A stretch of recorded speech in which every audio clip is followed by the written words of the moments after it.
So, how do you plan this trust building process? I'm interested, what sort of work would you do as an advisor? Would you learn about the other party to understand how to build trust with them? Do you always apply the same tactics to build trust? Do you have a methodology? It always comes down to finding out what they care about. And when it comes to confidence building measures, it's always good to rank, like, what do these people care about the absolute most? Like, what's the most sacred thing that Mhm.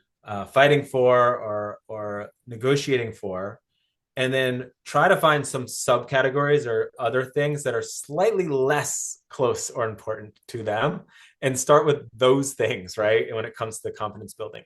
When it comes to armed conflict, there's a few like tried and true confidence building measures that are you often see in many negotiations, and like those are hostage swaps, prisoners of war swaps, where it's like, okay, you're one side is giving up some of the people they have, the other side's giving up some of the people they have, with the full understanding that like they will likely capture more like as the conflict goes on or if it's not resolved.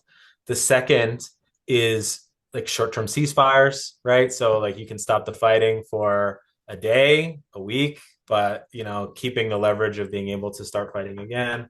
The third is just information sharing. So if you say, okay, we're going to share the location of our troops and assets, if you share the locations of your troops and assets, and like we'll agree to like move them around, like to different places or report on the movements, like all of those things, they don't change the trajectory of the conflict. They don't change the leverage, or not in a significant way, the leverage that one or the other side has, but it shows like a willingness to cooperate, at least nominally. And so that can be applied across a bunch of different sectors or a bunch of different fields. Like, you're trying to gauge the trust that you can put in another side. You try something low stakes, like a short-term license or a smaller stake deal, before you get deeper into arrangements with them.